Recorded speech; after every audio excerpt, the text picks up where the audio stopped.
Назерке сен трендтерін қатты өтіп жатыр. Тренд дейтінде сол кезде бір ұстап алмасаң кейін қаралмай қалады екен, иә? Иә, бұл тренд екен деп неше түрлі ашық-шашық нәрсені, бізге тұрпайы көрінетін нәрселерді біз тренд болғаны үшін ғана оны шығармаймыз. Қаншама баланың ата-анасы үйінде мысалы достары, туыстары сол ақпаратты күтіп отыр деп, мен акценттің барлығын сондай ақпараттандыруға қойдым. Бұқаралық ақпарат құралына жауап беретін адам да жоқ, қазақша бөлімі де жоқ.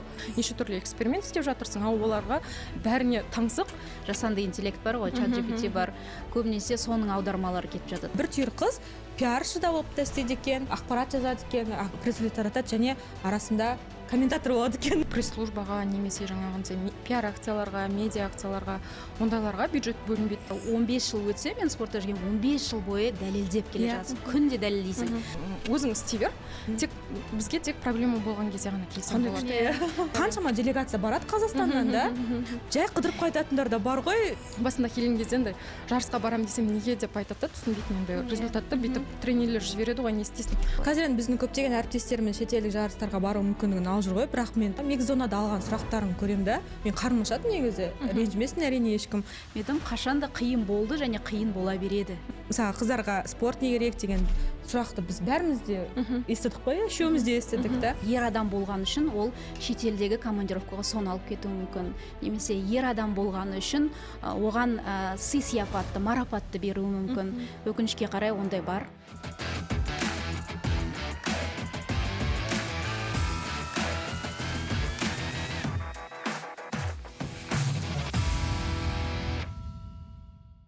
Сәлем достар, менің YouTube арныма қош келдіңіздер. Бүгін мен спорт журналистикасының нәзік жанды арулары, өзімнің әріптестерім, құрбыларым Назерке Сұлтанбек және Айгерім Тоқсанбек шақырдым. Бұл подкаст көптен бері біздің ойымызда жүрген үшеуміздің де бүгін сәт түскен екен. Қош келдіңдер қыздар. Енді сендерді таныстыруды артық шығар біздің жанкүйерлерге. Жұмыстарыңды бәрі көріп жатыр.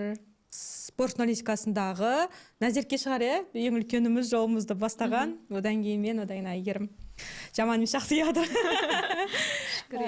Қош келдіңдер қыздар. Өзіміз спортта жүрміз ғой. Қанша нәрселер талқылап жүрміз, қанша нәрселер айтып жүрміз. Енді мүмкін бүгінгі отырыста жанкүйерге жеткізгіміз келетін нәрселерді айтайық. Өздерің мазалап жүрген әсіресе Айгерімді. Менің айтарым көп деп. Сен айтарың көп деп шақырдың не ма? Жақында ғана не өтті? Біреуің бокс, біреуің дзюдо, таэквондо федерациясында жұмыс істейсіңдер баспасөз қызметінде. Назерке сен трендтерің қатты өтіп жатыр, енді сол мен трендтерден бастағым келіп жатыр. Енді қазір тренд деген нәрсе жақсы болды ғой. Ағымға ілесу, оны алып кету, тренд дейтінде сол кезде бір ұстап алмасаң кейін қаралмай қалады екен, иә? Жалпы трендтердің бәрін қақтан ойлап тауып жатсың? Кім идея береді саған, және оны сенің мобилографтарың қалай алып кетіп жатыр? Жалпы бокс федерациясында қанша адам қосылған, иә? Неше адам болып қабылдадың? Қазір қанша болды жазылушыларың? Рахмет ақырыс шақырғаныңа, және бірден комплиментті иіп жатсың. Шындығында жаңа айтып жатсың ғой, сендер таныстыруда артық шығар деп, бірақ негізі қазір бұл шығарылым шыққаннан кейін комментарийда бұлар кімдер өзі, неге әйел бастарымен спорт туралы айтып отыр десе, ондай комментарийлар болса мен таң қалмаймын, өйткені біз шындығында кадр сыртындағы адамдармыз, қанша жұмыс жасап жатсақ та біз жаңа көкірегімізді қағып, бұл мен істеп жатқан ондайды көрмейсіздер бізден.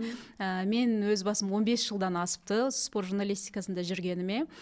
Көп әртүрлі спорт федерацияларында істедім. Қазір соңғы бір жыл бокс федерациясының баспасөз қызметінің жетекшісімін.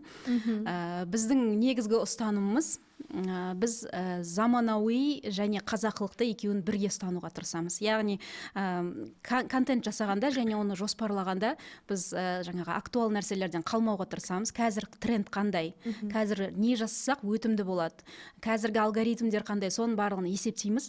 Бірақ оны шығаратын кезде, сценарийін жазатын кезде біз міндетті түрде өзіміздің менталитетімізді, өзіміздің аудиторияның құндылығы мен олардың қызығушылығын ескереміз. Міндетті түрде. Өйткені біз мысалға бұл тренд екен деп неше түрлі ашық-шашық нәрсені немесе бір бізге тұрпайы көрінетін нәрселерді біз тренд болғаны үшін ғана оны шығармаймыз.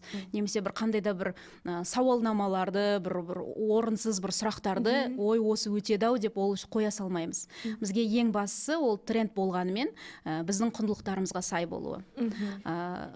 Және менің бір осы медиа менеджер ретінде бір мақсаттарымның бірі ол біздің спортшыларды басқа қырынан да көрсету. Яғни көбінесе жанкүйерлер спортшыны тек аренада күші көп, қайсар мінезді, сондай тұлға ретінде ғана біледі.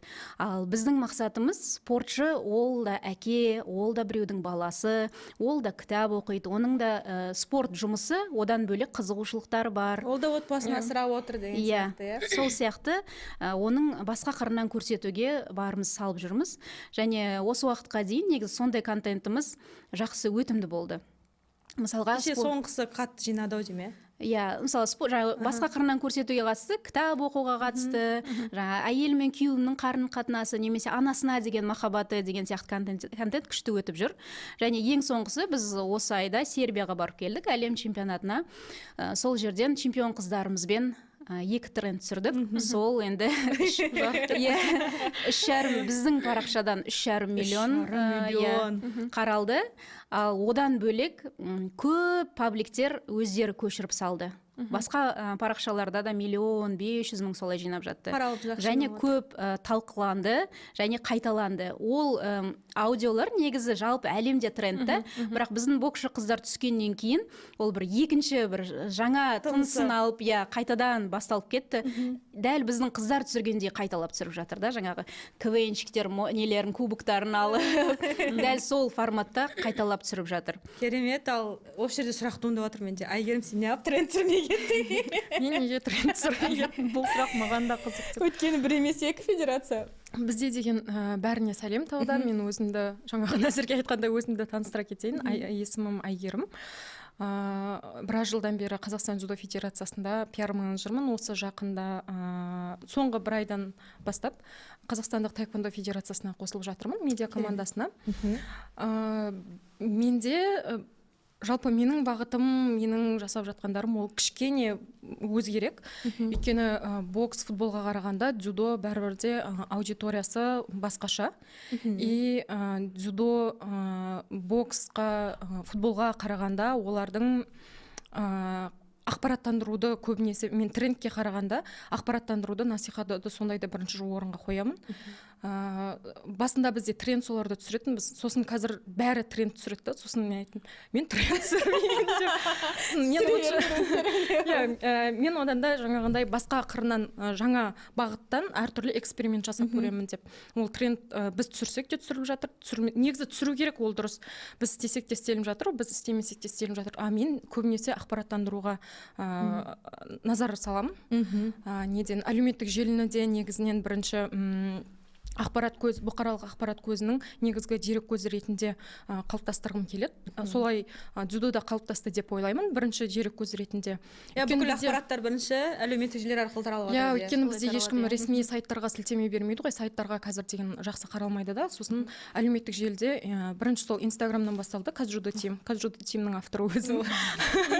Қанша адамнан бастадың Казжудо Тим? Мен негізі басынан бастайын деп, мен негізі фанат болып келдім. Judo Fans деген неде Инстаграм, ВКонтактеде бастаған, баяғыда 2018-де Judo Fans деген Қазақстан рестлинг тим болды ғой. Сол сияқты оны Назерге жүргізді. Мен сол кезде бүкіл әлеуметтік желілердің бастауында тұрсам. Ол кезде Инстаграм ештеңе болған жоқ. Сосын мен Judo Fans деп өзім дзюдоға қызыққаннан кейін сөйтіп ВКонтактеде бастадым. Сосын жарыстарға волонтер болып жүрдім, дзюдоның жарыстарына. Сосын Астанадағы әлем чемпионатына түстім. Алматыдағы Гран-приде медиа тимде волонтер болдым. Сөйтіп өзім парақшаны жүргізіп жүргеннен кейін сөйтіп федерацияға шақырту алдым жұмысқа. Ол кезде де мен Инстаграмда кәдімгідей 0-ден бастадым ғой. Сөйтіп 0-ден бастап 2019-да нені алдым, жаңағы бірінші галочканы алып, Қазақстандағы бірінші спорт федерациясы болдым. Сосын оны ешкім түсінбейді, қуанышымды айтайын жеткізейін десем, дұрыс айтып қалшы, біз галочка алдық деп бәріне көрсетем, жұмыстағыларын, олар түсінбейді. Ол не береді деші. Сөйтіп сол кезден бастадым, и менде сол бірінші бастаған кезде трендтер солай жұмыс істедік. Одан кейін кейін мен түсіндім, бізде ақпараттандыру жағы өте жеткіліксіз, именно дзюдоны. Өйткені бізде дзюдодан көп жарыстарда трансляциялар болмайтын. Қазір енді IGF осы соңғы жылдары өте жақсы қолға алды. Ол жағы өте күшті дамыған. Бізде бірақ азиялық жарыстарда жаңағы кадеттердің, жасөспірімдердің, жастардың жарыстарында ақпараттандыру жұтаңдау болып келеді. Мен өзім фанат болғаннан кейін, мысалы қазақстандық спортшылардың, қазақстандық дзюдошылардың результатын білгім келіп отырады, қалай күрескенін көргім келіп отырады. Мен оны өзім соны ненің қолжетімсіз екенін басынан өткізгеннен кейін қаншама баланың ата-анасы үйінде, мысалы достары, туыстары сол ақпаратты күтіп отыр деп, мен акценттің барлығын сондай ақпараттандыруға қойдым. Сол үшін мен қазір трендке қарағанда бірінші менде нәтижелерді шығару, бірінші результаттарын беру, бірінші ол кімнің қалай күрескенін, одан кейін міндетті түрде бірінші спортшылардың интервьюларын, жарыстан кейінгі бірден сұхбаттарын, сезімдерін, финалдан кейінгі сәттерін бөлісу. Осыларға бірінші акцент қойып отырмыз. Керемет. Бағарсаңда қазір тем Назерке ашты ВКонтактеде, қазір жүді тем Айгерім ашындар. Екеуіңде фанат болып келіп, жанкүйер ретінде өздеріңнің таза энтузиазммен, ешкім ақша төлемей, ешкім ештеңе сұрамай ашып, ұйқыларыңды бөліп, жарыс қай континентте қанша сағатта болып жатыр жасадыңдар. Ал негізі шынымен қарағанда бұны әр федерация өзі әу бастан ресми түрде алу керек қой, былай қарасаңыз. Қазір екеуіңде фан парақшаларың үлкен ресми каналдарға айналып кетті да, былай қарасаңыз. Түптеп келгенде оған федерациялар басқа тұру керек қой, өйткені олар заманға ілесу керек деп ойлаймын. Мен бәрінің қазір парақшалары бар. Бірақ бәрібірде бір көңіліңе шыға бермейді ғой. Мысалға, кеше ғана осы әңгімені немен әріптесіме айтып қойғанмын. Мысалға, қазір көп спорт федерациялары қаласындағы әлеуметтік желілеріне аса мән бере қоймайды. Оны тек қана бір жарыстан орын алғанда ғана бір ақпарат тарату ретінде бір информация жазып қояды, ақпарат. Одан бөлек көпшілігінде қазір қазақ бөлімдері жоқ. Мысалы, қандай мен алдында семсерлесу федерациясына хабарластым. Қазақшасы жоқ. Оның семсерлесу федерация семсерлесушілер біздің нояндар қандай нәтиже көрсетіп жатыр, Олимпиадаға жолдама алды, командалық есепте. Әлем кубоктарынан қанша, қазір болып жатыр оларда әлем кубоктарынан қанша медаль алып жатыр. Ал ол жақта бұқаралық ақпарат құралына жауап беретін адам да жоқ, қазақша бөлімі де жоқ. Таза энтузиазммен бір қыз ғана тек ақпарат пресслер жазып отырады, болды. Меніңше дәл осылай қарау атүсті бір жағынан нояндарға да өкінішті ғой, олардың да.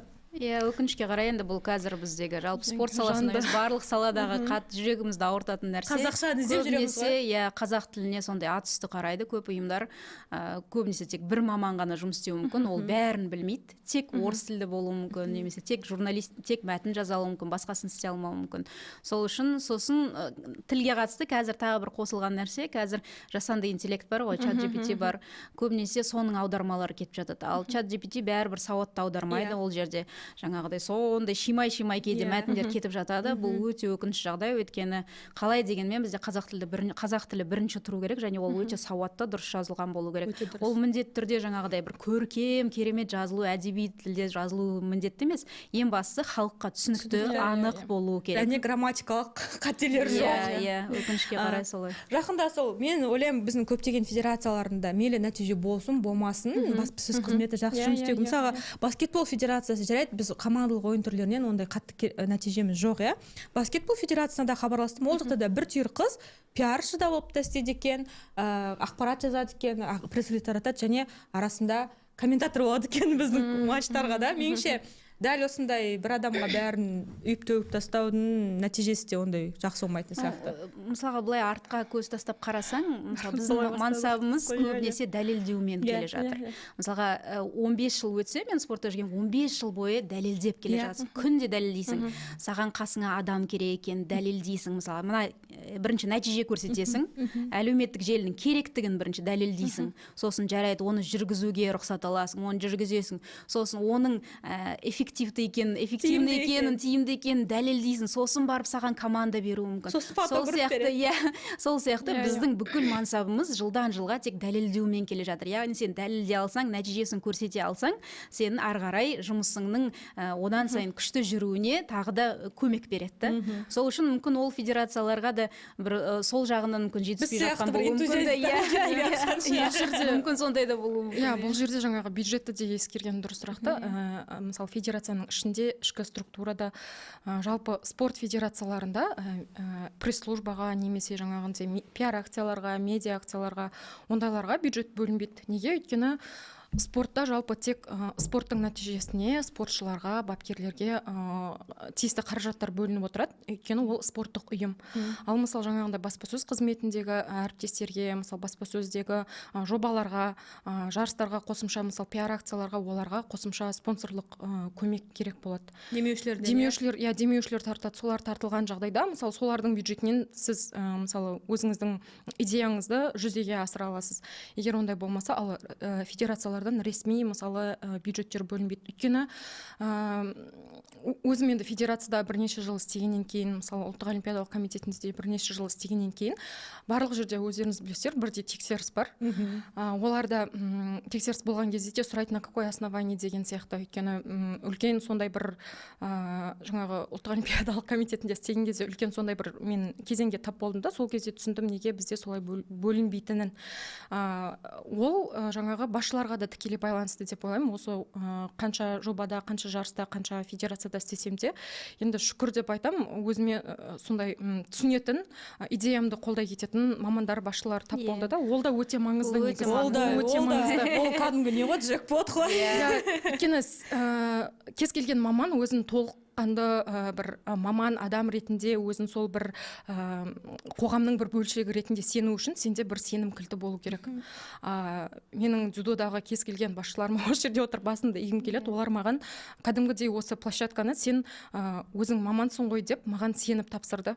Мысалы басында енді келген кезде мен студент болып келдім ғой, сол кезде неге деп сұрайтын, мен айтамын, осылай істесек осылай болады.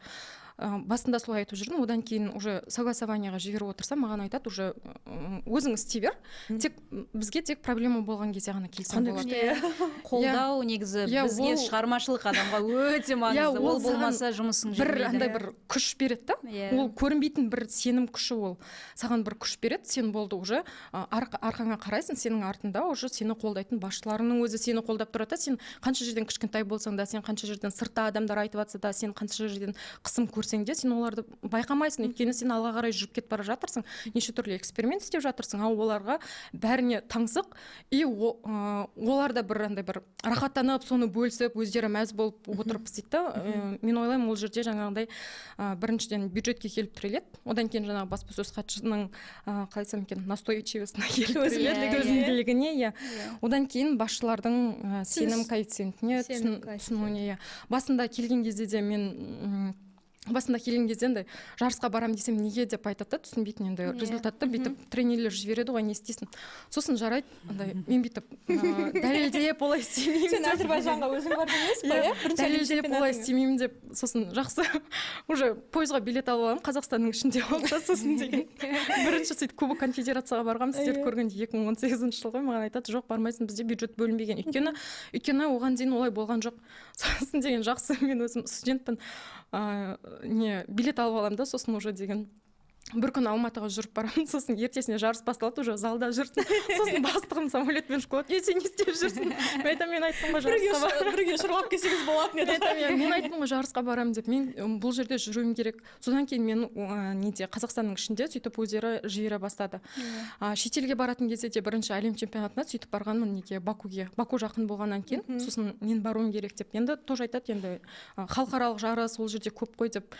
Мен білмеймін, 2018-де енді 21-ден деп сосын вообще кішкентаймын. Сосын мен айтамын, солай баруым керек. Енді ол жылдың басында ол бюджет бекітіледі. Сен бізге айтқан жоқсың ғой дейді. Мен шынымен айтқан жоқпын. Осындай бюрократиялар неге?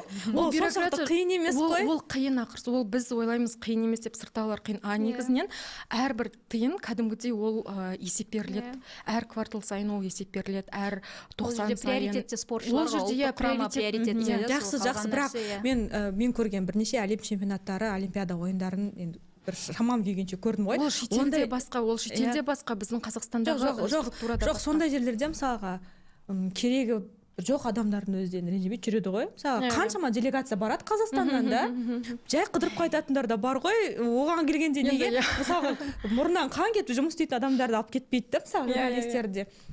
Есесіне ештеңе істемей жүреді адамдар. Негізі жарысқа шетелге болсын, Қазақстан ішінде болсын, журналисттің баруы өте маңызды. Ол кәдімгідей жер мен көктей сұхбаттардың айырмашылығы. Біреулер қатты көп мән бермей жатады, жарайды, бәрінің қоятыны бір сұрақ қойды. Ол мүлдем олай емес. Журналист барғанда ол бір сұрақ қояды. Оны спортшы дұрыс ашыла алмай жатса, тағы да шұқып сұрақтар қояды да, оның керек мәліметін алып, соның барлығын әдемілеп, жұп-жұмыр қылып шығарады. Ал жаңағыдай ол журналист емес, немесе басқа бір маманға жай сол сұрақтарды жазып берсең де, ол мүлдем сол эмоцияны шыға алмай қалады. Және ол сұхбат шынымен жаңағыдай ашыла алмаған сұхбат, ол халыққа да дәл солай жетпейді. Негізі журналисттің жазған сұхбаты мүлдем басқаша болады. Қазір біздің көптеген әріптестеріміз шетелдік жарыстарға бару мүмкіндігін алып жүр ғой, бірақ мен солардың тура микс-зона дейді ғой, микс-зонада алған сұрақтарын көремін да, мен қарным ашады негізі, ренжімесін әрине ешкім. Өйткені сол бір сұрақ, не қалай болды, не қиын болды, не айтасыз, қанша қарсыласың, қаншалықты қалай қарсыласың ыңғайсыз ба, қаншалықты қиын болды бір спортшы мақсатыңыз. Алдында бір балуанымыздың өзі сөйтіп біздің журналистердің сұрағын жаттап алған ғой, елімізге танымал балуанымыз. Күліп едік қой, Назерке екеуміз атын айтпай қояйық, сосын айтамыз. Сол айтқан ғой, ол кісінің сұрағын жаттап алғанбыз ғой, осылай деген кезде өзіміз күлгенбіз ғой. Негізі кеше Париж Олимпиадасына барған кезде мен мына нәрсені байқадым. Париж Олимпиадасында біз жазатын журналистерміз ғой, біз микс-зонада кеш тұрдық, төмен жақта тұрдық. Ал журналистер телевидениені жоғарғы оларға приоритет береді ғой енді олардың. Бірақ сол кезде байқалады бәрі айырмашылықта сұрақтарда. Бәрібір сен телевидениеде тұрғанда спортшыларда кішкене бүкіл жарық-жұрттың бәрі түсіп тұр, өздері көктер болып шығып тұр, мысалы рингтан немесе татамидан немесе кілемнен, андай ойларын жинақтай алмай қалады, бүкіл жан-жақтан бүйтіп қаумалап тұрады деген сияқты. Ал енді кішкене өткеннен кейін енді біз мына асықпа, терің басып ал деген кезде кішкене шамалы енді жаңағы екпіндерде басылды ғой, жаңағы кілемнен шыққаннан кейін кішкене ашылыңқырап сөйлейді да. Бір сондай сәтті бізге бәрімізге де күту керек сияқты спортта бір жақсы нәрсені шығару үшін да. Енді осы жерде тағы бір ой келіп тұр маған, қыздар, біз не спорт журналистикасында жүрген, Назерке 15 жылдан асты, маған 15 жылға жақындап қалды, саған да 10 жылдан асқан шығар. Осы аралықта жалпы қыздарға спорт журналистикасында жұмыс істеу қаншалықты қиын?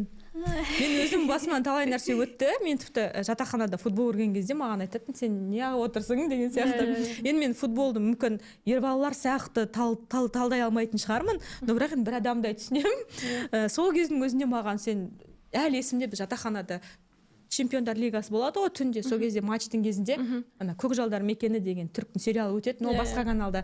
Соған Көкжалдар мекеніне бүкіл жатақханада жігіттер оянып келетін ғой көруге. Өзі бір телевизор, ол кезде әлі андай интернет, әлеуметтік желі деген әлі дами қоймаған кез ғой. Сол кезде мен мен футбол көремін деп, ана жерде футбол көретін 2-3 бала бар, солармен отырып, әйтеуір жеңіп шығатын футбол көремін деп.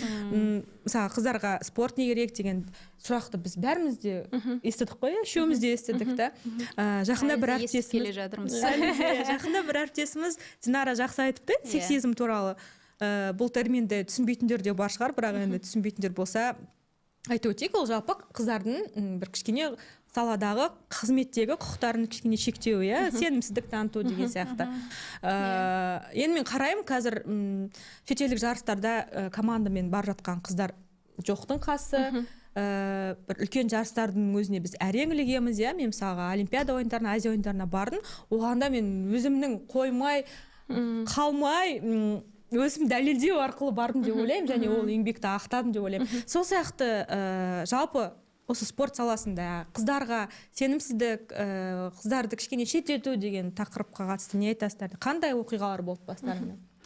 Жақында журналистика факультетінің студенттерімен кездестім, сол кезде енді 80% қыздар болды да, келген қыздардың барлығына қызық сұрақ сол болды. Сіз күресте көп жыл жүрдіңіз, қазір бокста сондай қиын, жаңағыдай нағыз ерлердің спортында жүрсіз, қалай деп, сізге қиын емес па? Мен қашанда қиын болды және қиын бола береді. Өйткені біз бәрібір қанша барымызды салып тырыссақ та, бәрібір сонда елде тұрамыз. Әйел болғаның үшін сенің кәсіпқойлығыңа күмән келтіретін. ол сен қаншама миллиондаған қаралымдар жаса, сен қаншама бұрын соңды жасалмаған контент, бұрын соңды жасалмаған формат жаса, бәрібір оның әйел жасағандығына күмән келтіреді көбісі. Өкінішке қарай сол бар бізде, өйткені менің басымнан талай рет өткен, қазір тіпті өзіміз де соған бір соны мойындаған сияқты бір сондай күйдеміз. Өйткені мән бермей жүре беретін кеткенбіз. Мысалға сен сияқты спорт журналисті ер адам тұрып, және сен тұрсаң, ол адам тіпті кәсібилігі сенен артық болмауы мүмкін, бірақ ер адам болған үшін ол алда тұрады. Яғни ер адам болған үшін ол шетелдегі командировкаға соны алып кетуі мүмкін, немесе ер адам болғаны үшін оған сый сияпатты, марапатты беруі мүмкін. Өкінішке қарай ондай бар. Бірақ бізде әбден иммунитет қалыптасқанда біз оған мойымаймыз және оған бір еңсеміз түсірмейміз, тек өзіміздің жұмысымызды істеп жүре береміз. Өйткені менің ойымша Әйгерімде де сенде де сондай, біздегі андай ішімізде бір мақсат бар да, андай спортшыларды бір солар танымал болса екен, солардың несі болса, сондай бір ішкі мақсат бар, және бір өзіңді таныту, мені марапаттаса, мені мақтаса, көтерсе екен деп емес, сол спортқа деген бір адалдық, бір сондай махаббат деп айтуға болады, сондай бар. Сол үшін мен мысалы былтыр спорт журналистикасында 15 жыл жүрсем де, былтыр өмірімде бірінші рет Сейдахмет Бердіқұлов жүлдесін жеңдім. Шынымды айтсам, мен өзім үшін таңғаларлық жағдай болды, өйткені мен бұл байқауға 3 рет қатысқам. 3 рет қатыстым, 3 ретте мен тіпті менің жұмыстарым қаралмаған білмеймін. Өйткені өздерің де білесіңдер, бізде спорт журналистері саусақпен санарлық, өте азбыз. Ал қыз балалар тем более оның үшін өте азбыз. Бірақ соның өзінде біз сол байқау біз үшін бір қол жетпес бір арманға айналды. Сол Қазақстан спорт журналистикасындағы жалғыз сондай жүлде, бірақ біз үшін бір сондай қол жетпейтін нәрсеге айналды. Және былтыр жеңіп мен өзім көп анау жүлде қолыма тимейінше мен сене алмай жүрдім. Сосын маған бір таныстарым айтты, тіпті комиссияның өзінде ой, ол қыз ғой деп айтады дейді, мысалға. Сондай жағдай, өкінішке қарай, соның біздің әріптестеріміз соны айтатын. Бірақ әрине, енді жүлдені алғаннан кейін барлығы келіп, мен саған сендім, сен жарайсың, сен алмасаң кім алады деген сияқты, сондай қошеметтер болды. Мен рахмет айтам, маған сеніп. Ол Назеркенің сол Бердіқұлов сыйлығы бұл бүкіл қазақ спорт журналистикасында қыздардың жеңісі.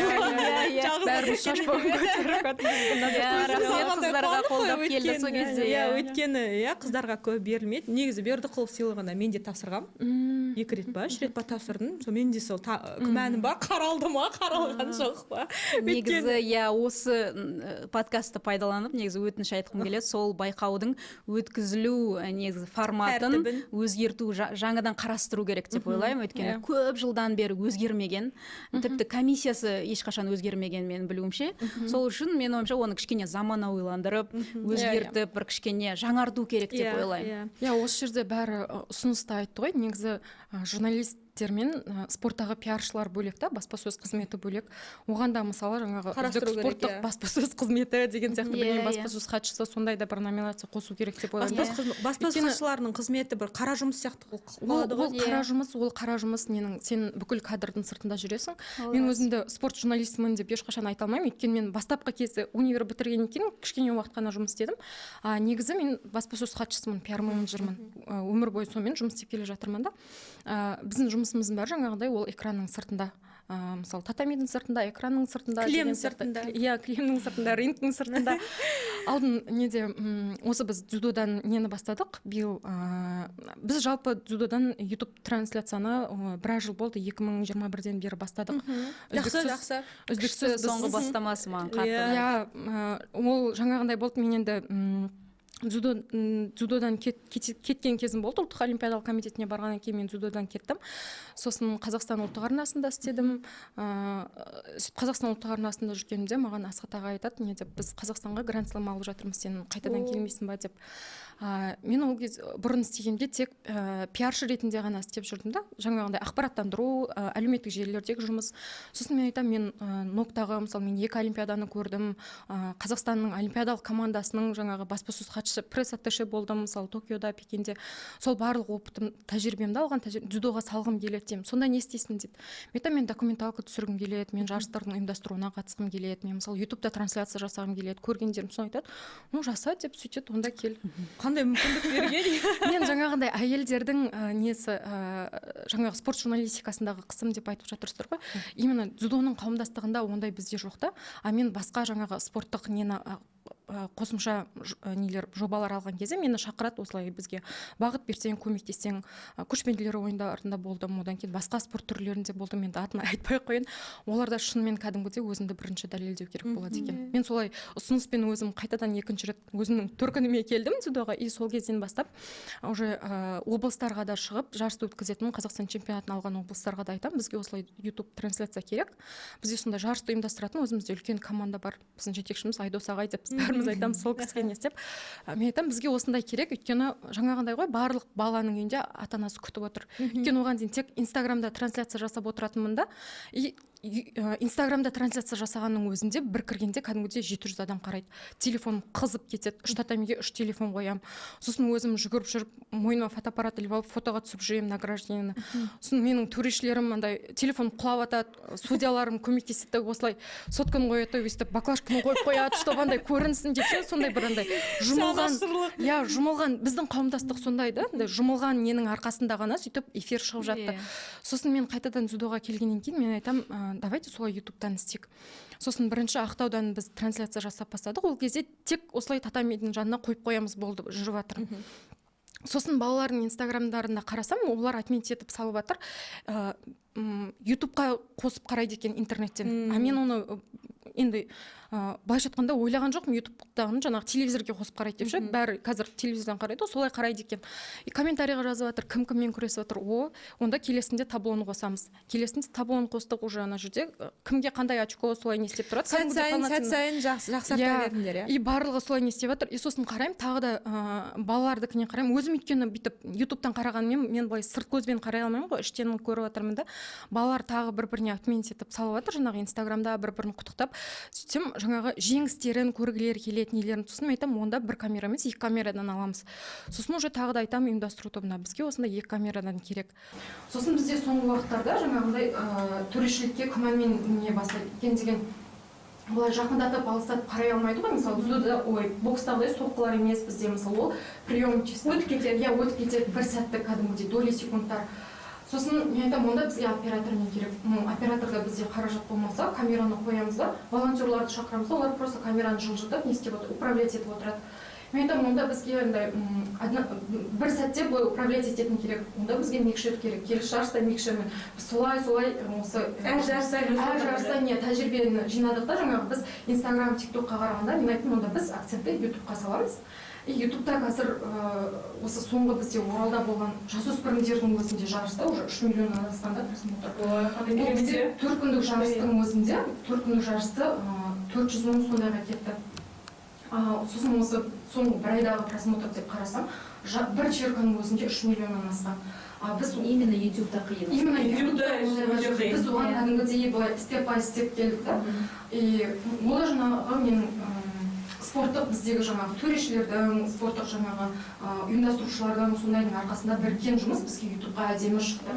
И сосын жаңағы ұйымдастыратын кезде де менен келіп сұрайды, біз нені татамиді финалдық бөлімді 2 татамиде көрсетеміз, ол саған қалай. Маған алдын ала айтады, мен өйткені обложка дайындап, жаңағы рассылкаларды алдын ала жасауым керек.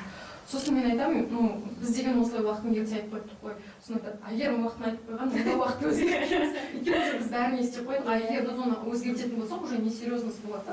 Қалай болса солай өздеріне ыңғайлы, қалай ыңғайлы солай жасайды екен деп. Және жанкүйердің несін бірінші алға болса жанкүйер. Содан кейін бізде деген жаңағы нені қазір бізде супервайзерлер бар, судада нені төрешілік жұмысқа да күмәнмен қарамасын деп бізде әр жарыста супервайзерлер отырады, штатанде 3 супервайзер. Олар төрешілік жасамайды, бірақ мындай үлкен мониторлар болады. Бір плюсы жаңағы ютубқа жіберген нәрсені біз спорттық бағытқа да қолданып тастады федерацияда. 3 үлкен монитор тұрады, жаңағы спорный момент болған кезде супервайзерлер отырып, жаңағы микшерлермен жан-жақтан қарап шығады, керісін не істеп. Біз ол тек алдынан төрешілерде ғана қосылып тұратын. сосын уже егерде балды кері қайтарған кезде немесе просмотр қарап бал қосқан кезде ұпай қосқан кезде көрермендерде уже не үшін ондай болды деген бір түсініксіз не жағдай болмасын деп біз оны алдық та ютубқа да соны жіберетін болдық. Жаңағы повтор болған жерде супервайзерлерге шығатын, ол уже неге ютубқа да шығады. Сөйтіп біз полноценный кәдімгідей не жасадық, трансляцияның телевизионный версиясын Ақтөбеде, сосын Оралда сөйтіп спортсмендердің келе жатқаны, қуанышы, жаңағы барлық полноценный біз толыққанды. Енді Оралда біз Ақмаралды шақырып, комментатор ол да жақсы тәжірибе болды. Толық комментировать етеді жарысты. И одан кейін Judo TV-да енді соған қарап өсіп келе жатқанымыз сол өзімізше Judo TV-да Golden Score деген Айдар бар. Чемпиондармен интервью алып сөйтіп лайв форматында деп біз сол неден бастадық. Оралдағы жарыстан бастадық. Оралдың Judo федерациясы өте қатты бізді қолдады. Ақмаралды алып келем дедім, сосын жақсы Ақмаралды алып келіп, оны айтады, онда Ақмаралға вип гостиницалармен ба істейміз. Ақмарал бізде медиа тимде. Ақмаралға айтам, Ақмарал сен бізбен бірге боласың. Ақмарал айтады, өте күшті, мен сендермен жүремін, өзіме де қызық. Ол бір жағынан мен сол арқылы көрермендерге, жалпы жанкүйерлерге жеткізгім келеді. Спортшылар ол тек қана көрсететіндер емес, спортшылар тек қана жаңағыдай бокстасып рингтің сыртына шығатын адам емес, тек татамиде лақтыратын адам емес. Олар кәдімгідей жан-жақта олар отырып олар аналитика негізі спортшыларды өте дамыған. Өйткені олар бір доли секундта шешім қабылдайды. Мысалы, ол айналып құлап бара жатыр, жаңағы арқасымен түспеу үшін, ол сол жерде ол шешім қабылдау керек, келесі приемда қалай құлау керегін деген сияқты. Оны спортшылардан артық ешкім олай ойлай алмайды. Мысалы, Оралдағы жарыста, Ақтөбедегі жарыста біз уже толық телевизионный версиясын алдық та. И адамдардың барлығы оны ютубтан да қосып қарап отырады екен. И әр баланың үйінде, мысалы, бір жарысқа 900 адам қатысса, оның 900 отбасы баланың мысалы күресін көргісі келіп тамашалайды. Соңғы чемпионатқа, неден, түсі федерациясына қатысқан чемпионат 900-дан аса адам қатысты. Дзюдоның географиясы қандай үлкен, иә? Иә, одан кейін бізде жаңағыдай, мысалы, медаль таблицасында да жаңағыдай тек 3-4 облыс қана емес, барлығы 17 облыс кәдімгідей медальдан алғанда. Ол да жаңағыдай географиясын кеңейген ғой. Сөйтіп біз жаңағы Оралда Батыс Қазақстан облысы дзюдо федерациясының Күрсен мырза көп рахмет, сол кісі маған айтты, қандай идеяң бар, барлығын қолдаймыз деп. Сөйтіп Ақмаралды комментатор қылып шақырып. Ақмарал Налатбек. Иә, Ақмарал Налатбек, ол паралимпиададан тұңғыш біздің олимпиада чемпионы. Сөйтіп Ақмарал келді, бізде толық жарыстың барлығын комментировать етіп отырды. Одан кейін бізде еще Judo TV-да Golden Score деген программа бар, ол чемпиондармен сұхбат.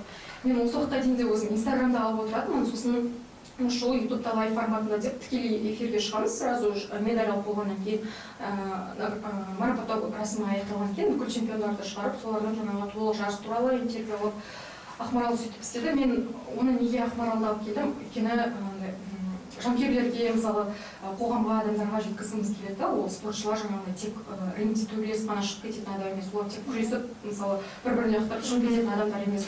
Олар өте мықты дамыған сондай бір аналитик адамдар екенін, мысалы, шынымен какой-то бір доли секундтарда шешім қабылдай алатын сондай мамандар екенін, оларда жан-жақты адамдар екенін де сөйтіп жеткізгім келіп, сөйтіп Ақмаралда ұсынысымызды қабыл алып, сөйтіп бізді комментатор болды. Одан кейінгі жарыстарға да енді бұйырса шақырамыз деп отырмыз. Енді бұның барлығын неге айтып жатқанымды айта кетсем, сол кезде Ақмарал маған айтады, жаңа бұның барлығы бізде мысалы баспасөз хатшылары, пиаршылар қара жұмысшы сыртта қалып қалады деп айтып жатырмыз ғой. Бәрін солай бастаған кезде де өзіме интервью алғанда өзім даусымда білмеймін салғым келмейтін, өзімді мен емес, спортшы болсын эфирде деп сөйтіп спортшыларды көп сөйлететін, өзім сұрақтарымды қиып тастайтынмын. Сол кезде Ақмарал ана жолы айтып жатыр. Сөйтіп, осылай шығып өзің неге айтпайсың дейді, осылай шығып өзің айтып тұрсаң жақсы ғой. Біз бұрын интервью берген кезде енді Ақмарал спортшы болып дзюдода күрескен кезінде мен интервью алдым ғой. Сол кезде өзіміздің кейінгі интервьюлерімізге қарасақ, өзімізге өзіміз сөйлеп тұрған сияқтымыз дейді. Өйткені мен өзім даусымды қиып тастаймын. Сосын содан кейін ойладым, шынымен мен неге олай істедім деп. Менде керісінше мен камераның сыртында жүре бергім келеді, мені айтпаған, мысалы мені көрсетпегенін қалайтын да, спортшы шықсын, спортшы не істесін. Сосын Ақмарал айтқаннан кейін ойланам, ладно, окей, осыдан кейін шығам бәрін шақырымдар подкастқа деп келіп отырған жайым бар десе. Сол бір Ақмаралдың айтқаны емес, келіп отырған жайым бар. Негізі барлық спорттың артында ойлаймын, шын барлығы спорт, оның медиа бағыты болсын, спорт бағыты болсын, нәтижелер болсын, басқа бағыты болсын, Қазақстандағы оның ішінде спорт жанашырларының арқасында кәдімгідей өмір сүріп жатыр. Ол бюджет әрине бірінші орында, бірақ оның артында жанашырлық болмаса, ол дұрыс үлестірілмейді, ол бюджет мысалы, ол дұрыс бөлінбейді, дұрыс қарастырылмайды деген сияқты бірінші жанашырлық, одан кейін бюджет екеуінің бір-бірімен дос болып ары қарай алып кеткен жағдайда ғана бізде сондай даму, сондай бір қоғам, спорттық қоғам қалыптасады деп ойлаймын да. Мен осы жақында басқа чемпионаттарда болған кезде жаңа блогерлерді шақырып іздеп мен осы айтқым келіп тұрған негізі бір федерациялар бар. Неге жаңағы баспасөз қызметіне немесе медиа командаға аутсорсингпен шақыратын спорт ұйымдары бар. Бұл өте үлкен қате деп айтады. Ешқашан спорт ұйымының медиа командасына спортты жақсы көрмейтін немесе спортты кішкене болса да білмейтін адамды шақырмау керек. Көзім жетіп ол дәлелденген нәрсе, оны айтудың да қажеті жоқ. Спортты жақсы көрмейтін адам ол алып кете алмайды. Ол қанша жерден жаңағы қазіргі әлеуметтік желідегі нелерді, құралдарды білсе де, ол қанша жерден өз парақшасында немесе басқа парақшаларда керемет аудитория жинаса да, егер ол спортты білмесе және спортты жақсы көрмесе, ол сіздің ұйымыңызға көмектесе алмайды. Ол анық нәрсе. Ол жаңағыдай маркетингте, басқа жақта, басқа салада жұмыс істейтін, іске асатын құралдар спортта жұмыс істемейді. Спорттың өз бағыты, спорттың өз өмірі бар. Және оны спортты жақсы көретін, спорттың фанаты, спортты білетін және соны жақсы көру арқылы әрі қарай үйренуге талпынысы бар адам ғана алып кете алады. Осы тұрғыда айтқым келіп тұр, қазір таеквондо федерациясына келдім ғой, Айгерім, құтты болсын. Өте қиын кезеңге келіп жатсың. Оның үстіне қазір таеквондо федерациясы негізі жап-жақсы бастап келе жатыр, иә? Мұстафа Өзтүрік жүлдесінде болдым. Жаңа басшы келді, қазіргі бас бапкер Есбол Сұлтанов мырзаға. Тіпті сөзім жоқ, команданы жоқтан жасап жинақтап жатыр. Оның бәрін көріп жүрмін, өзімен сөйлестім де, жақсы. Бірақ енді командада қазір медиада енді аутсорсингке берген шамасы, қазір бір блогерлер, тиктокерлер шығып жүр. Меніңше жақсы комментарий көріп отқан жоқпын олар туралы. Неге? Айтшы. Медиа бағытында осы Қазақстан чемпионаты бізде Астанада болды, жасөспірімдер арасында. Бізде спортта маған фотографқа мысалы той түсіретін фотограф маған керек емес. Маған спорт түсінетін. Мен өзім спорт түсіретін фотографмен келем, болды, ол талқыланбайды. Неге дейді? Мен айтамын, өйткені маған қазіргі төрлескен адамның фотосы қазір керек. Ол кешке ол ұтылып қалуы мүмкін дейді. Ол кешке дейін ол болмайды. Ол уже не актуально, мен оны не істей алмаймын. Ол өңдеп, ол маған ссылкаға салып, мен оны 3 күннен кейін мен оны таратсам, ол не актуально уже. Мүлде. Бізде спортта қазір осында болды, здесь и сейчас. Маған жаңағыдай видеоларды да сондай бір глянцевый, ондай маған керек емес, біз бір модный журнал емеспіз. Маған эмоциялар керек, маған осы атмосфера керек, маған жанкүйерлердің айғайлағаны керек. Маған балалардың мысалы шыңғырғаны, бапкерлердің балаларына былай теп, былай айт деген ақылдары сондайлар керек. Маған күніне бір итоговый видео деген ол маған жарамайды. Өйткені пиар мен маркетинг ол тек қана спортта емес, ол барлық салада бір-бірімен солай спортта жүреді. Маркетинг олар деген қазір оларға сату, қандай бағыт болса да жаңағыдай сату, пайдалану, лақтыру, осыны қазір көрсету. Пиарда қалай? Пиарда бізде андай пошаговый дейді ғой.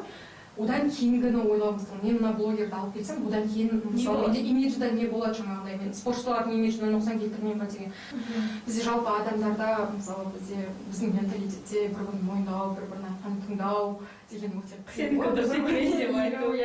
Мысалы сенікі дұрыс деп айту деген.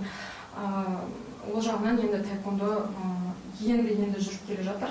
Біріккен жұмыс керек, содан кейін ғана ол осылай бір неге жолға салынады, неге жүріп. Сол жерде кішкене жету жолы дұрыс емес та. Мысалға біз, мысалы бокста мен келгелі біз жаңа аудитория жинауды тоже мақсат еттік және оның әртүрлі жолдарын жасап жатырмыз. Бірақ жаңа аудиторияны, бұрын боксқа қызықпаған аудиторияны тартудың жолы ол сол аудиторияға танымал блогер арқылы емес, керісінше біздегі бокстағы бір кереметті көрсету арқылы.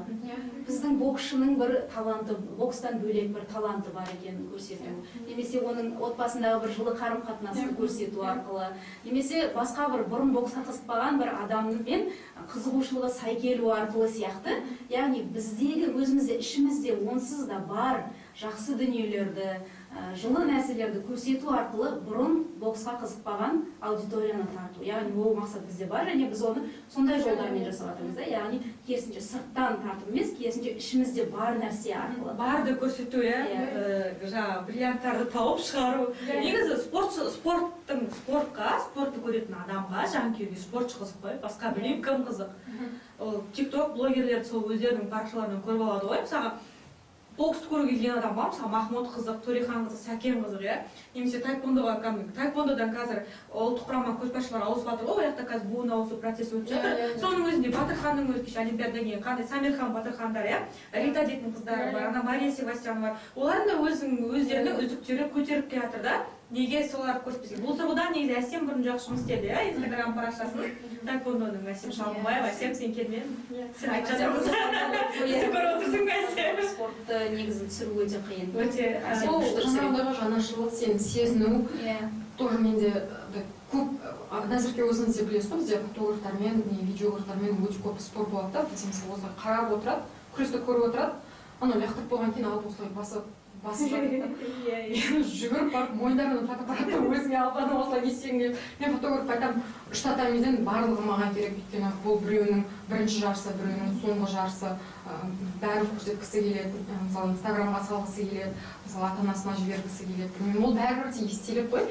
Сосын жаңағы өте қиын, ол жерде жаңағы Әсема ол түсінеді, өйткені ол кәдімгідей біліп тұрады, ол қандай прием жасайтынын біліп тұрады. Ол жолжап тұрады ғой, келесі қадам қалай болады.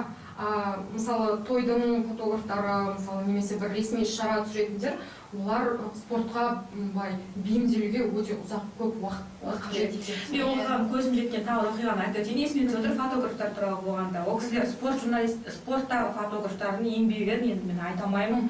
Қандай оларға қиын екенін, оңай емес өте. Өйткені мен бірнеше кешенді іс-шарада, әсіресе мультиспорттық жарыстар бар, Азия ойындары, Олимпиада ойындары. Ондай кезде мен фотографтар санаулы Қазақстанда спорт журналистикасында жүрген фотографтар санаулы ғана ғой, кім бар? Салиса Жеңіс Қабай, жарықта жүгіріп те аунап та Жеңіс Ағай. Ұлттық спортты білмедім, мен олимпиадалық спорт түрлеріне мені көріп жүргендерім Салиса Абер, Тұрар Қазанғапов, Нұрғали бар, содан кейін бір мысалы оларға қарасаң, мен Салимен Тұрардың қасында жүріп жүгіріп ілесу мүмкін емес қой. Олардың қадамдарын мен айта алмаймын. Журналистер қазір біз басталғанша барсақ үлгерсек болды дейміз, ал фотографтар бізден 2 сағат бұрын кетеді. Олар барады, олар қаншама басайым сүйелерін бүкіл асынып алады, Одан бөлек олар қанша медиа центрге барып, одан бөлек аренаға қаншама нелер алады ғой. Құрал саймандарын алады, оның бәрін арқасына асып алады, оның қаланы ойлы қырлы жерлермен жүреді, жүгіреді. Одан бөлек барып жақсы орын табады өздеріне. Орын табуды айтсаңыздаршы, қандай қиын, орын табу болады. Одан бөлек мысалға Салилар Токио Олимпиадасында байдарка езуді түсірді ғой. Ол жерде ешқандай қалқалайтын ештеңе жоқ, күн шақырап тұр. Мысалы садақ атуда мүлдем жалымайды ғой, садақ атуда күн ыстық қой. Екеуміз бардық, сол кезде қандай дала ыстық, кәдімгі еще влажность Токио деген. Еще бірінші садақ атудан басталды, сөйтіп біз бардық. Салина тер болып нені түсіріп жүріп, сосын мен де жүрмін, мен вроде көлеңкеде тұрмын. Бірақ мен енді Миксона тоже далаға істеген ильфаттарды күтіп тұрмын, интервью алдым ғой, қазір былай өткен кезінде. Сумкама сол кезде Жеңіс аға Қазақстан шоколадтарын алып шыққан. Енді біз шетелге шықсақ не аламыз? Бірінші Қазақстан шоколадын аламыз ғой. Шетелдік әріптестерге беру үшін. Негізі біз ғана бергіміз келіп тұрасыз сияқты, сол басқа ешкім ештеңе бермейді. Сосын соны сумкама салып алып, сосын жарыс біткеннен кейін гостиницаға келсем, Қазақстан шоколады еріп кеткен ғой, су сияқты. Сали сондай температурада далада өзі жүріп түсіріп жатыр, ана фотографқа. Қаншама объективтерді көтеріп. Ол айтпайды, мысалы, ой, дала ыстық, мен болды, деп ше. Сізге сол спорт журналистикасындағы, спорт журналистикасында фотографтардың сол еңбегін мен айта алмаймын, олардың еңбегін тек қасында жүріп көріп жүрген біз сияқты журналистер білетін шығар, ал халыққа оның үстіне қазір соңғы олимпиадаларда кішкене жолға қойылды ғой, сапалы суретті бұрындары тіпті болған жоқ қой, Бейжің, Лондон олимпиадасынан да бір есі дұрыс фото көрмедім мен ше, былай қарасаңыз. Енді одан бөлек тағы айтады, Тұрар Қазанғапов дейді, өте мықты кәсіби фототілші бар. сол тұрарға іле салмай мен екеуміз күрестен шықтық. Күрестен шығып біз боксқа Оралбай ма Назым ба шығайын жатыр, бару керек болдық Париж олимпиадасына. Михаил Лопес бестік олимпиаданы алып, сол күні бәрін жауып, біз жүгіріп, мен сонда тұрардың соңында жүгіремін деп, мен айта алмай, даже ере алмай қалдым тұрарға. Ол өзінің қаншама аппаратымен менен озып, менен үлгеріп, сонда көріңіз, ол жауапкершілік қандай, ондай фототілшілерге жауапкершілік те қатты керек қой. Осы тұрғыда мен Қазақстандағы фототілшілерді, әсіресе спортты түсіретін журналистерді, фотографтарды өте қолдаймын, құрметтеймін, және осы салада да біз кішкене адамдарды көбейтсе екен деп ойлаймын да, маман аз бәрін түсіріп болғаннан кейін біз сияқты баспасөз хатшылар түнеп тұрады, осы қашан тез және осы ретте мен айтқым келетіні, негізі баспасөз қызметінде команданың бар болуын мен қатты сезініп жатырмын, өйткені мен өмірімде бірінші рет менде команда бар қазір 1 жылдан бері, фотографым, мобилографым, дизайнерім бар бокс федерациясында. Бұл өте үлкен көмек. Бізде маған ең көп қойылатын сұрақ, қалай сендер бәрін тез шығарасыңдар? Оның барлығы команданың жұмысы. Мен бір өзім болсам, оны істей алмаймын. Мен миы бола аламын, команданың миы бола аламын, идеясы бола аламын, оларды жетекшілік ете аламын. Бірақ соның барлығын жасайтын командада тез видеоны түсіреді, тез монтаждайды. Мысалы бізде Даниял жылдамдығына риза боламын. Түсіреді, ол сол рингтің қасынан кетпей монтаждап бірден жібереді. Фотограф та ол сезіне біледі. Маған өзіме фото қатты ұнайды. Бізде фотопосттарды жақсы өтеді. Қазір мысалы видеоның заманы болғанмен фотопосттар жақсы өтеді. Өйткені фото сол сәтті бір сақтап қалады ғой. Және кейін біз фотолар салғанда өте жақсы адамдардың эмоциясы оянып жатады. Өйткені осылай болды ғой, қараш қандай күшті бір пікірталас болып жатады астында. Және сол жігіттер мысалға бұрын спортты аса түсірмеген жігіттер ғой, бірақ олар келді, менің айтуым бар, жарыстардағы қайта жинаған тәжірибесі бар. Солай олар жаңа біздің команданың жігіттері жаңағы спорттың медиасына қосылып кетті да. Яғни кәсіби адам кез келген жерге кіріп кете алады. Сол үшін команданың болуы өте маңызды. Мен мысалға әр жарысты түсіндіріп жүрмеймін да. Былай түсір, тесте деп айтпаймын. Олар уже миында бәрі дайын тұр. Істеді, түсірді, нәтижеге жіберді, жарияланды, болды, дайын тұр да. Сол үшін өз жаңағыдай жас мамандарды дайындаудан қашпау керек. Сондықтан біздегі тағы да басқа федерациялар, спорттық ұйымдар өздерінің баспасөз командасын жасақтауға көңіл бөлсе екен. Әйтпесе тек қана біз тегін дүниені жақсы көретін халықпыз ғой. Мысалы, маған да көп болады, мынаны аударып бере салшы, мынаны қазақшалап бер. Бізде білесіз ғой, қазақша кейін жүреді ғой. Мысалы, орысша тексттер жүреді. Әріптесің ғой, танысың ғой деп жарайды деп, бір бетін қайтармайсың, екі қайтармайсың, бірақ үшіншісінде неге дейсің ғой, не өздерің адам болып жасамайсыңдар ма деп. Сол сияқты бізде жаңағы көп федерацияда тек қана энтузиазммен жүргендер бар. Не болмаса жаңа баскетболдағы сияқты бір пиаршыға бүкіл жұмысты беріп қояды. Не болмаса ана семсерлесу федерациясы өте мықты спортшылар шығатын федерациясының жұмысы қазір еш жерде көрінбейді. Тек қана ұлттық олимпиада комитеті немесе біз сияқты басқа журналистердің шығаруымен ана Әлімжановтар, Құрбановтар шығып жатыр. Ал шын мәнінде ерліктер көрін, ерлік өзінің тиктогымен танылады да мысалға. Шын мәнінде олардың баспасөз командасы жоқ, нөл былай қарасаңыз. Ал ол өте керек нәрсе. Сондықтан федерация басшылары осы салаға да көңіл бөлу керек сияқты. Сияқты емес, көңіл бөлу керек. Бұндай мамандар мысалы олар далада жүрген жоқ. Жалпы сол спорттың ішінде де жүрді. Қазір телефон, қолында телефон бәрі, мобилографтар мысалы олар жақсы түсіреді. Олар фотоға да күшті түсіреді. Жарыстарда тоже солай мен қарап жүремін. Облыстардың әрқайсысы өз командаларымен алып келеді. Бір жарыста солай мен көріп қалдым, бір мобилограф қызды күшті түсіреді. Одан кейін мен айтамын, видеоларымды көрейік Түркістан облысынан. Видеоларын көрейік, жақсы, мен айтамын, давай совместно жасайық. Давай осылай істейік. И сосын мен көрдім да, ол кәдімгідей сезінеді, Дана дейтін қыз. Ол кәдімгідей сезінеді, ол кәдімгідей пуш-пушта не болып жатқанын біледі, жаңа тренировочный залда не болып жатқанын, мысалы жүзудегі контрольде спортшыларды қалай өткізетінін біледі, детально біледі да, оны спорттың ішіндегі жүргендер ғана детально біледі. Детально білетін адам оны детально кәдімгідей сыртқа көрсетеді атмосфераны. Одан бөлек сөзім білейін, осындай міне Түркістаннан шығып жатыр ма, сондай бір маман Ақтаудан шығады. Сонда бізде аймақтарда даму болады да, тек қана орталықта емес, тек Алматы, Астанада емес. Соны көріп, мысалы мен айтамын, Данаға, онда давай, сен бізде республикалық жарыста болған кезде, чемпионаттар болған кезде бізбен бірге жүрсең, сосын Түркістан облысының жүзу федерациясының президентіне өзі де ұсыныс тастады, онда сен алдыңа алып жүрсең, менде сенде болса, біз оны қолдаймыз деп. Сосын біз қазір барлық жарыстарда сөйтіп Данамен бірге жүреміз да, андай ол алыстан іздеп керек емес жаңағы ішкі мамандарды. Ол қай спорт болсын жаңағы семсерлесудің ішінде де жүр. Ана жолы таэквондодан да мен байқап қалдым, тренер бар, мойнына фотоаппаратын асылып алған, күштірақ түсіріп жүр өзі. Мен айтамын, сіз қайсы мейдан боласыз? Сосын айтады, жоқ, мен осындай клубтың несімен фотоларыңызды көрейінші. Сосын маған фотосын көрсетті, прям күшті бәрі бар ғой. Алып келген фотографтан да өте күшті түсіреді. Өйткені ол бұрыннан сол таеквондоның ішінде жүр. Неге сондай адамдар жұмысқа тартпасқа? Сосын деген, неге тартпасқа? Өйткені деген андай олар бәрін сезеді, оларды алу керек, мысалы, оларды жоғалтпау керек. Сосын тағы Түркістан облысының биография жақсы дамыған сияқты, Түркістан облысының қызы тоже солай түсіріп жүр. Тоже күшті түсіріп жүр. Мен айтамын, сіз қайда түсіресіз оны? Осындай деп видеосын жіберіп жатыр. Мен айтамын, о, күшті екен, онда келесі жарыста бірге істейік деп. Ескерем деді. Өйткені ол менде практикада бар да, ол іштегі нәрсе, ол жаңағыдай детально барлығын өте жақсы түсіндіретіндер, тек сол іште жүрген адамдар сезінеді. Қыздар, көп рахмет, жақсы әңгіме болды деп есептеймін. Осылай бас қосуды ойлап жүрдім. Кішкене де болса біздің спорттағы, қазақ спорт журналистикасындағы әйелдердің рөлі туралы, біздің баспасөз қызметшілерінің рөлі туралы, жалпы спорт федерацияларға команданың медиа тимнің қаншалықты қажеттілігі туралы жақсы әңгіме айттық деп ойлаймын. Жұмыстарыңа сәттілік тілеймін, жеңіске жете беріңдер спортшылармен бірге. Құрметті достар, бізбен бірге болғандарыңызға рахмет. Бүгін менде Назерке Сұлтанбек, Айгерім Тоқсанбек, Қазақстан бокс, дзюдо, таеквондо федерацияларының 3 федерацияның баспасөз хатшылары қонақта болды. Көп рахмет айтамыз. Сау болыңыздар.